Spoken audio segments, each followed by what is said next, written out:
welcome to this, my first attempt at a bit of a scripted live stream. So welcome to this. This is in celebration of a company called Big Finish. Their website, as you can see there, is bigfinish.com, who are a company that produce a lot of very high quality full cast audio dramas. In fact, they've released a lot this week. I was hoping to kind of cover off everything they'd released, but they suddenly started almost regurgitating content. So I think for 3 consecutive days, they released 3 big releases. So there was, at the beginning of the week, we had the Timeslip story, The Age of the Death Lottery, which I'll be covering in a moment. They released the 6th Doctor adventure, Scorched Earth, which is part of their monthly range. And then after that, they released the next volume of the 3rd Doctor adventures. And I'm not going to be able to cover them all off today because this would go on forever. I will come back hopefully Wednesday next week to talk about the 3rd Doctor release, which is volume 6 of the 3rd Doctor adventures. But today I'm going to talk about The Age of the Death Lottery, which is their new Timeslip story. And as I said, Scorched Earth, which is their 6th Doctor monthly adventures release.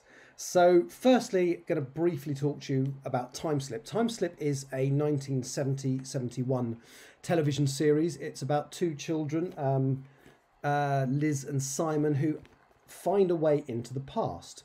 Initially, they visit 1945 and get involved in some Germans trying to steal radar from a research base. And then the next 2 adventures are, it turns out, possible futures. They both jump forward to 1990, but both different versions of 1990. So it becomes apparent they're not the future. They are, well, in the story, they're referred to as projections, but they are possible futures. Okay. So without ado, I'm going to play you the trailer for Big Finish's production, and then I will go on to talk about it. So here is the trailer for Timeslip, The Age of the Death Lottery. We're sleepwalking into disaster because we are not doing enough now. Hey, you don't need to convince me. Is that him? Hello, Simon. Liz, the barrier has appeared again. Coming soon from Big Finish Productions, Timeslip, The Age of the Death Lottery. A bubble of time. A bubble that drifts outside of the rules of normal physics across other time phases. What's that? I was heading for the steps when I bumped into it. People might even find themselves caught inside one of these bubbles. It's like a wall, an invisible wall. A doorway in whatever barrier exists between the 2. And that sound. Sam? Why can't we see him? Maybe it's an optical illusion? We're in 2020. You came through the time barrier. From what time? We're from 1982. The barrier has opened again. I'm going through. Me too. Come on, Jade. Let's go. Liz, we're in the year 2042. It seems so.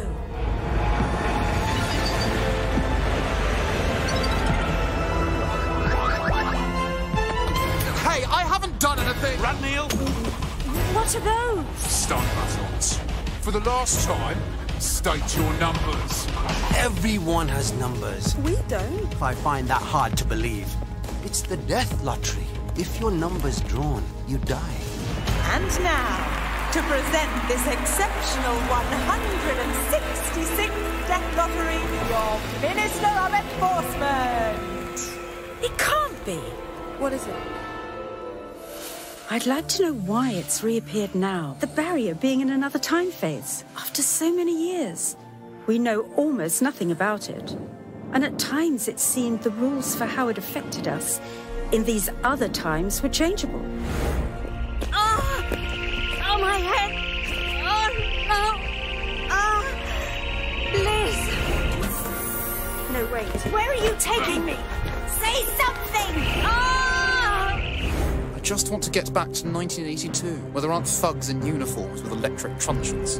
You asked for it! My killing! I'm really puzzled by you lot. I've still no idea where you came from or why you had no numbers. We're time travellers. That's very funny. I appreciate it sounds fantastic, but at the Ministry of Forward Development, we need open minds to do our job. Jade! Come back! well. Shall we go again?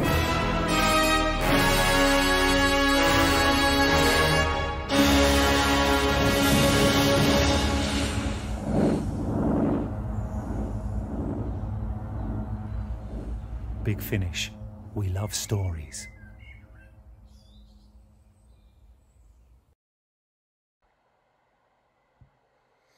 So yes, there was that, the trailer for Timeslip, The Age of the Death Lottery. Now, like many people at the moment, I haven't got an awful lot to do. Hence, one of the things obviously we are allowed to do is walk outside, and sometimes the sun can be out and can be rather pleasant. So what I did was I listened to this whilst I was on, well, not just one walk because it's 3 hours long, but a couple of walks. And I think before I listened to episode 1, there were a few thoughts whizzing around my head about kind of what I was hoping for and what I was expecting in this drama. So I'm going to hand you over to a version of myself from the past who is going to tell you what he's hoping for in this production. So over to Andrew. Thank you, Andrew. Right, so once again I'm doing a walk to listen to the Big Finish play that I'm reviewing today. I won't be listening to the whole play on this walk because it's 6 lots of 30 minutes long, so 3 hours. It stars the original cast members of Timeslip from the 1970s, which is Spencer Banks and Cheryl Burfield as Simon and Liz. But the thing that's interested me is the third cast member. Now, in the original series, the third cast member was Dennis, I can't remember the actor's name, Dennis Quilley? Possibly. Anyway, played an actor called Charles Traynor, and he was in every single time zone in which the series was set. So you've got bits set in the 40s, obviously the live stuff in the 70s, there was stuff set in 65, and there were 2 future projections into the 90s, one of which, you know, Charles Traynor was in. He's kind of the bad guy, but not exactly. It's quite difficult to explain without having seen the series. But he was the other main character, the other stalwart of the show. I mean, there were a couple of others, like Liz's parents, but those were the main 3, Liz, Simon and Commander Traynor. And obviously, Commander Traynor isn't in this. The actor would have passed away long ago. But I'm curious, because Sarah Sutton, being the third cast member, plays a character called Charlotte Trench. And I'm kind of thinking CT, Charles Traynor, Charlotte Trench. I'm thinking her surname probably isn't going to be Trench. I'm thinking it's probably going to be Traynor. That's going to be my guess. Maybe, or that she's his daughter or something like that, because I just can't imagine that character was such an important part of the original series. I can't imagine him not being represented in some way in the new one. So that's my first thought. Sarah Sutton, of course, better known as Nyssa in Doctor Who in the 1980s alongside Peter Davison, and indeed alongside Peter Davison and several others for Big Finish productions even now. So that's my first thought going into the new play. Is Charlotte Trench a literal relative, or at least a character relative of Charles Traynor? My other thoughts are, I'm curious to know what's happened to Liz and Simon in the meantime. So this is, I presume it's set in the modern day, 2020. It's clearly going to be about overpopulation because it's called The Age of the Death Lottery. And I'm guessing that means they go into the future and there's a lottery that controls the population. It's not exactly a big giveaway, a big guess from the title, is it? But the other things I'm curious about are, so it's set, as I say, presumably, at least it starts set in the modern day. You've got Liz and Simon. Did they do any other time travelling? So there were 26 episodes made in the 70s, 4 stories. Was that the length? Was that it? Did they do any other time travelling, or did they stop after the final adventure that was televised? So yeah, I'm kind of interested to see what's happened to them in the meantime and how they've changed as characters. Kind of interested to see if my theory about Charlotte Trench, played by Sarah Sutton, is right. There are 2 new young characters who are, from the trailer it suggests that they are the ones that alert Liz and Simon that the time barrier is open, because they seem to find them, or they find out that 2 young people have appeared out of nowhere. So Liz and Simon speculate it must be the time barrier. So yeah, just curious to see where they go with this. I think it's got to be better paced than the original television series, which was, whilst very clever, not very well paced.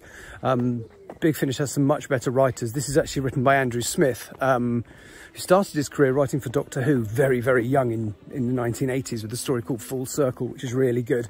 And he's written some other really good stuff for Big Finish. So he wrote a sequel to Full Circle, and he wrote a Tom Baker story set on a moving train, the title of which escapes me, but it was really, really good. So interested to see what this writer does, interested to see what Big Finish do, interested to see where the story goes. So I'm now going to listen to it, and I shall hand you back to the me in the studio that already has. Bye-bye.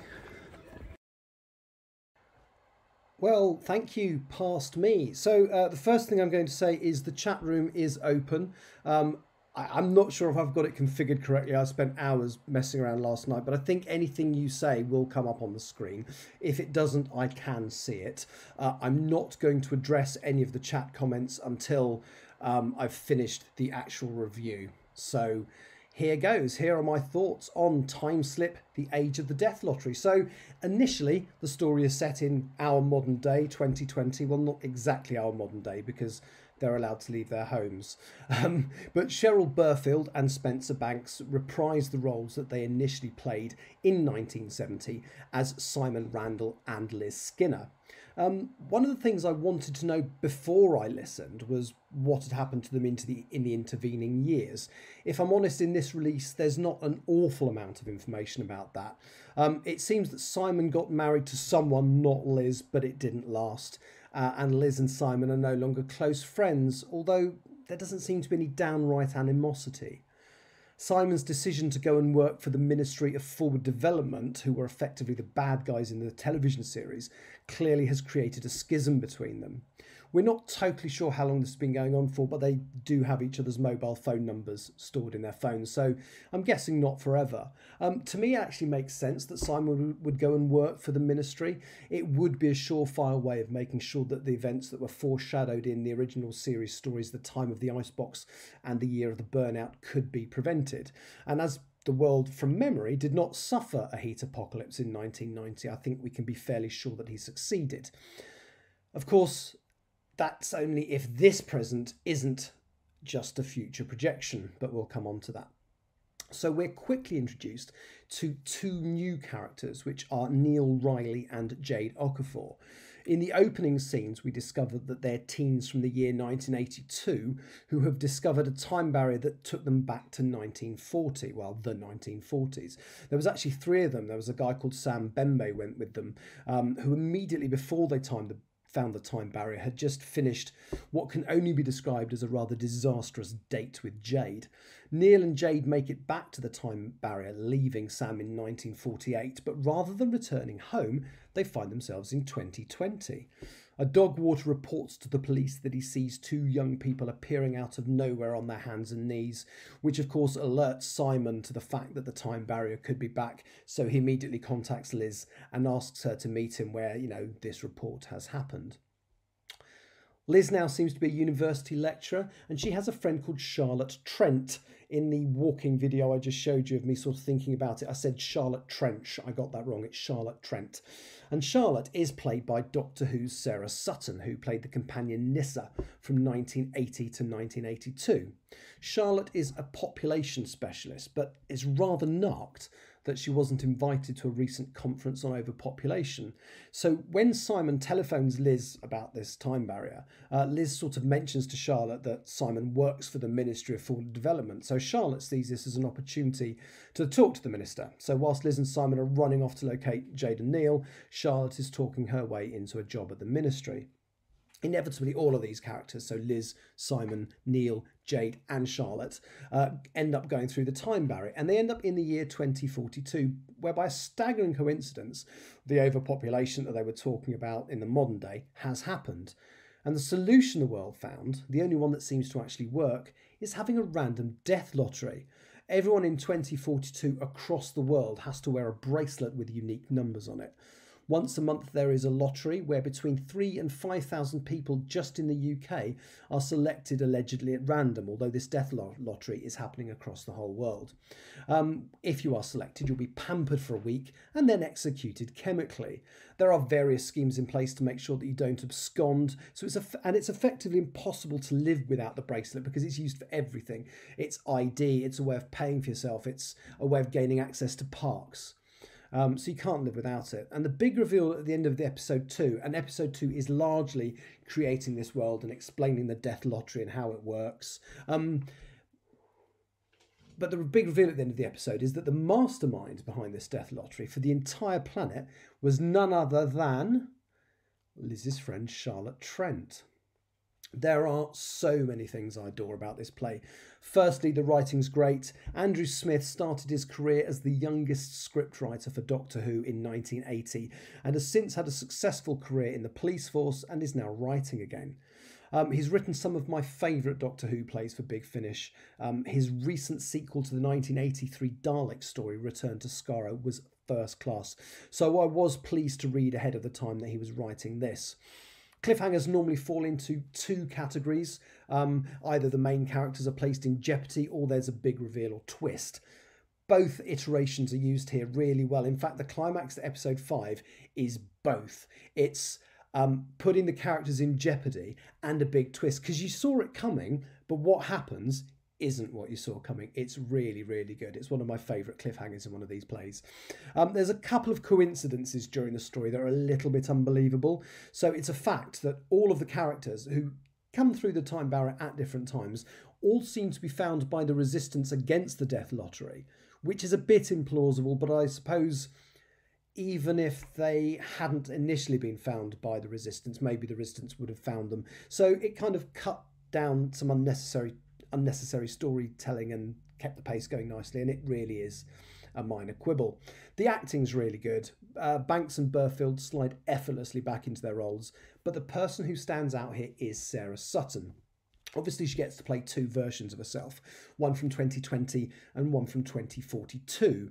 In a way, in my sort of walking preview I was right that this character fulfills the role that Commander Traynor did in the original series. She's not related to him in any way, as far as we know. I kind of got that wrong. But in that version of the show, in the TV version, he was the one that was present in most time zones. And he was both a good guy and a bad guy, depending on circumstances, and sometimes merely your point of view.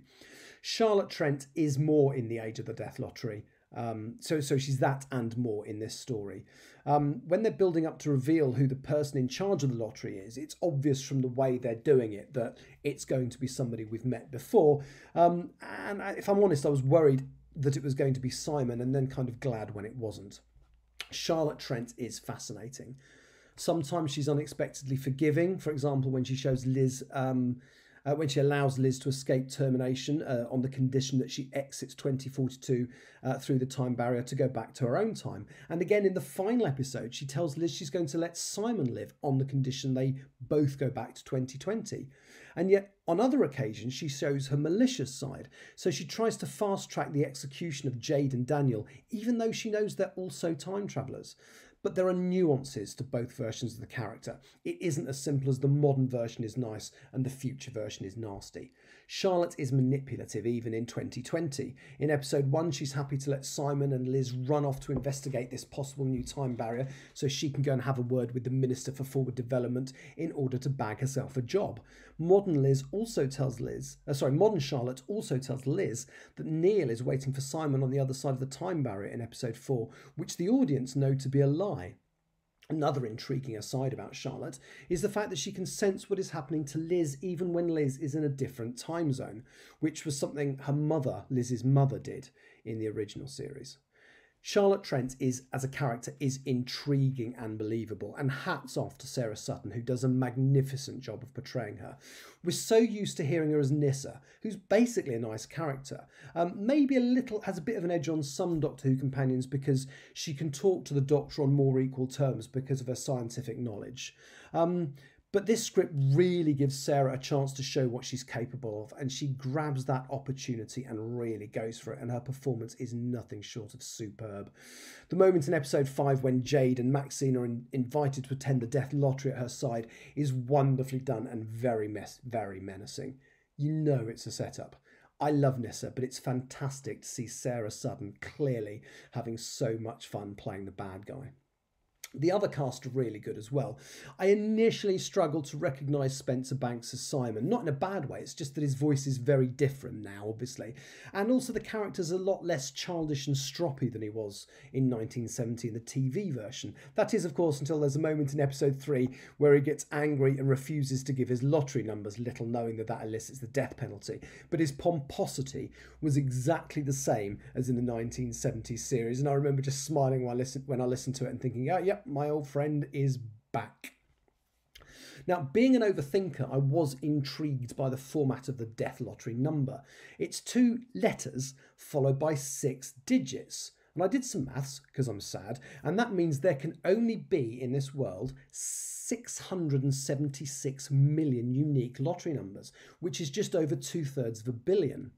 Given that the world's population was just over 7 billion when Liz and Simon left 2020, and the death lottery was introduced because a food blight caused by climate change meant there wasn't enough food to feed the planet, you realise that this food blight must have wiped out over 90% of the world's population, which is massive.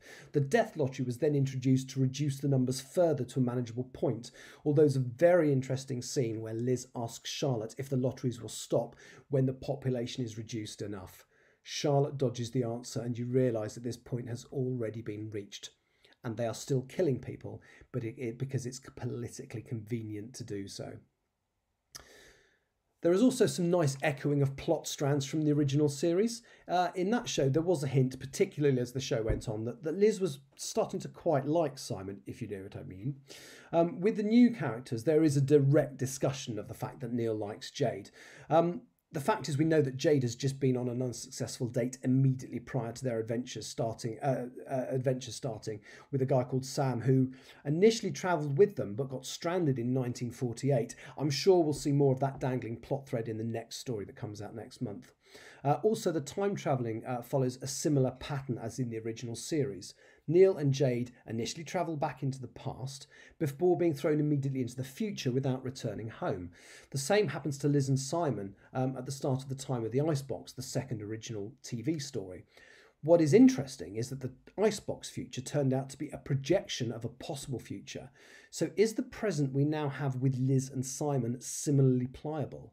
Is the 2020 presented in this story just a possible projection, future projection for Jade and Neil? There is a hint that this might be the case. Jade visits her old house in 2020 and finds out that she disappeared in 1982, never to be seen again, implying that she never returns from her travels in time. That's quite bleak, but if she does return, it does mean that this present of 2020 isn't real and is potentially just a projection. One thing not discussed in either the original series or this revival so far is the nature of the time barrier itself. There are some hints both here and in the original series that it selects the people it allows to travel, which means presumably there is a sentience there somewhere making those decisions. Either that or it's time unconsciously fixing himself as in like a kind of temporal pressure valve. I don't know which of these two theories would work better for me, but I'm kind of hoping they go there and explain it at some point. I am positive about most Big Finish stuff, as you can probably tell, but this release is special. 3 hours long, it could very easily have had episodes where nothing happens just to fill the time. The original series was very guilty of this, sadly. The third story, The Year of the Burn-Up, was 8 episodes long and had enough plot to fill about 3 of them. I made myself listen to The Age of the Death Lottery in 3 chunks so that I could write up my thoughts every couple of episodes. And I couldn't wait to dive back in and listen to the next one. There is a second series being released next month called The War That Never Was, which will almost certainly be following up the 1948 storyline teased at the start of this story. But buy it. Buy it now, because hopefully then they can make loads more stuff in the future. So that's my thoughts on the Age of the Death Lottery. I'm now going to go straight into my thoughts on the Doctor Who story Scorched Earth, which was this month's monthly release. So without further ado, I'm going to play you the trailer for Scorched Earth. From Big Finish Productions, Doctor Who, Scorched Earth. Doctor, this is my time, isn't it? France during the war. My dear Constance, we really should be going. No, Doctor. Tell me, is this it? Is this the end of the war? Do you hear that? It's like an animal! Shut up! Run faster! I can feel the fire! Please don't!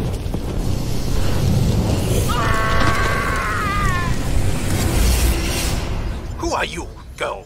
My name is Philip Hart Ramone, and I do not appreciate seeing defenceless young women abused by big burly men in front of a screaming mob. Whatever you think she's done, she does not deserve this. Nobody deserves this. The fire is definitely not of this earth, though I see no match with anything else in collective Time Lord knowledge. Oh, what do you mean, strike back? The war is ending. Constance, they have shamed and broken my country. It may be that they have ruined it forever, that the France I loved is truly, truly gone. And that terrible favor deserves to be repaid. You have us tied up here. But what does fire care about ropes and wooden barns? That demon has plans for us. For all of Germany. Doctor, that plane... Ah, it's heading this way, isn't it? Very much so. Incoming!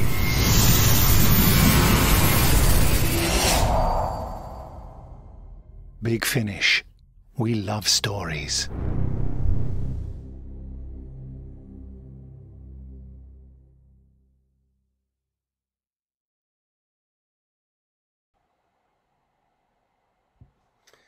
So, here are my thoughts on Scorched Earth.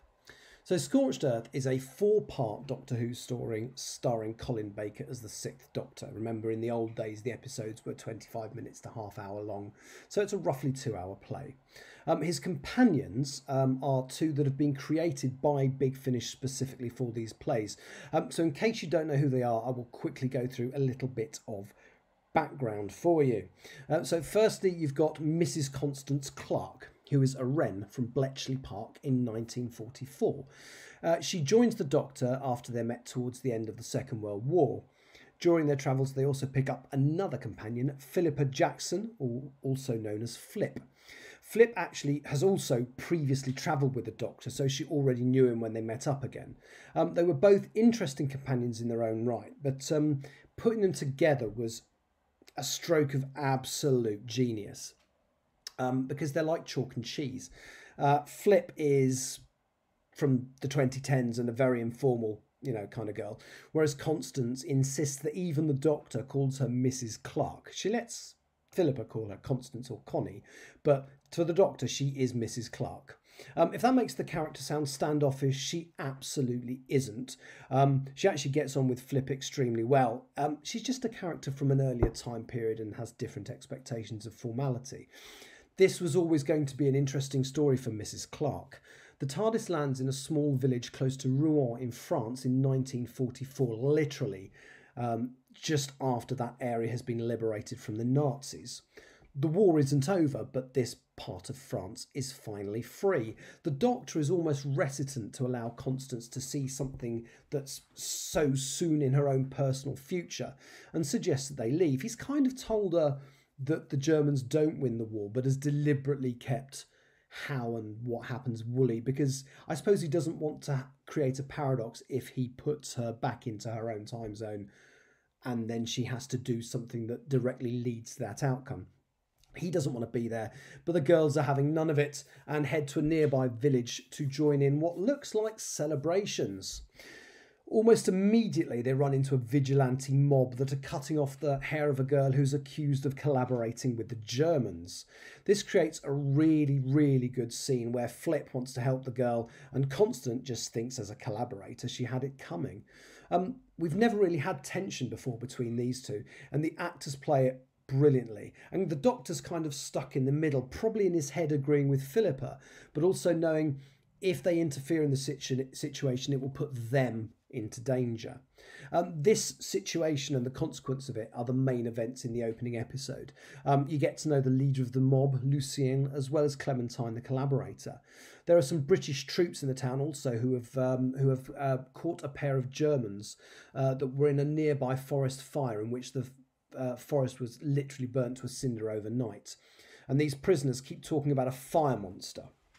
Of course, the Doctor is suitably intrigued and wants to investigate it, so he spends the night with the British soldiers on their lookout post in case there are any more incidents of like weird fire. And sure enough, a German aircraft is brought down by fire very close to the town.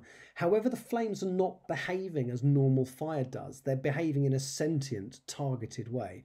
And the Doctor realises effectively it's a creature in the form of fire that brought down the aircraft. It's sentient, it's kind of able to let them know it thinks, but doesn't really want to communicate them. I seem to have picked a really good month to start doing this reviews, because so far there has not been a single dud release. Like the Timeslip story, this is one of the best stories I've listened to in a very long time. The characters are really good. Lucien, the key protagonist, turns out discovers the alien fire creature and has found a way of mentally controlling it, or at least suggesting what it should burn. And he's been deliberately targeting anything German he can find.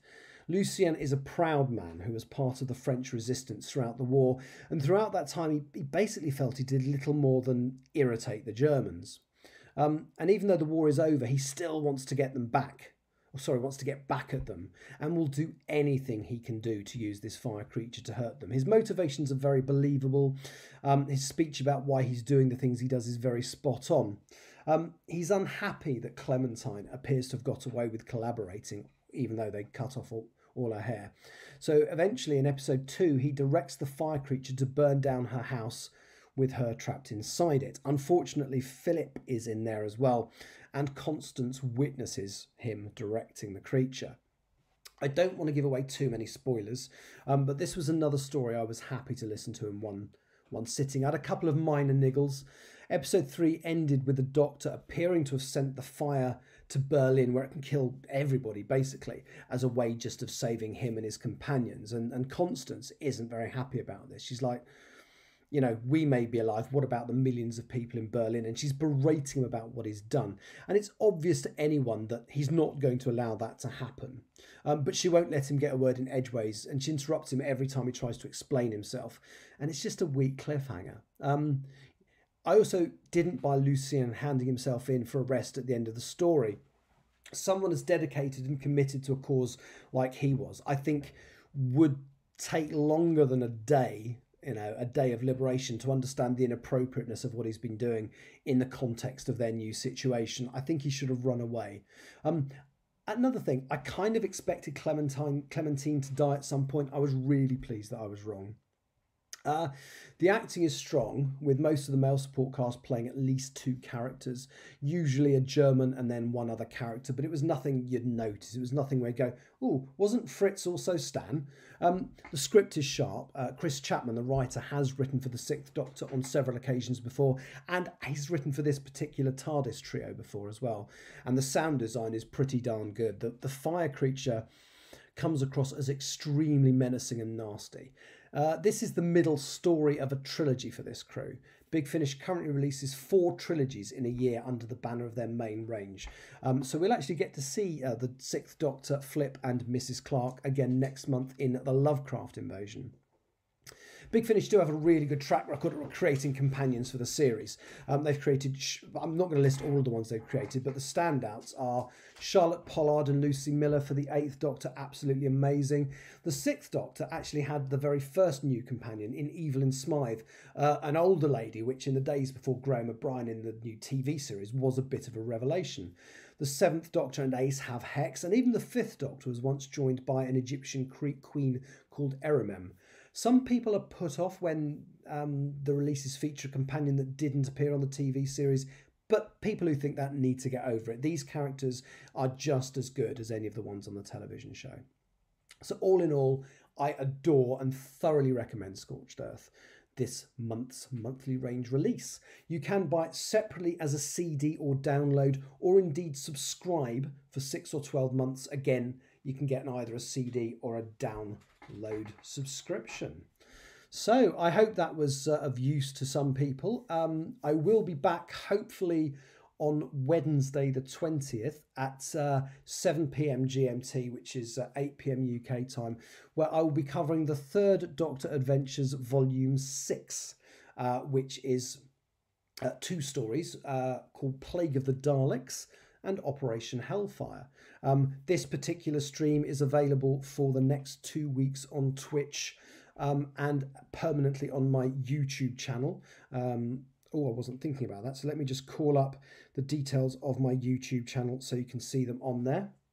You just simply search for Richard A. Boxall on YouTube. If you liked this, if you think it had any merit at all, please share it and encourage other people to watch it. This is a side project for this channel. My main aim is I'm trying to write a book, and I'm using this to do that. The best way to find all of my information, let me just find it again on here, is, there you go, that is my website, which has all of my social media links. It's got the YouTube link, it's got links to Twitch, it's got links to Twitter, Instagram. Yeah, so my project for next week, I'm back on Wednesday with another one of these. I'm also going to be reading my book that I'm trying to write, The English Hikikomori, in 12 parts, which are happening from tomorrow, which is Monday the 18th, until Saturday. They'll be at 10 o'clock GMT, which is 11 o'clock UK time. It's in 12 episodes, so I'll be reading Monday to Saturday for the next 2 weeks. I do hope, as I say, you have enjoyed this to some degree. Please share. Please let me know what you think. I haven't had many live viewers, but then I haven't really publicised it. There's nothing in the chat room. I would go through that now if there was. But thank you very much for watching. That's the end of the show, and I will see you at some point next week. I'm just trying to find the button that activates the closing titles. There we go. Goodbye. Thank you.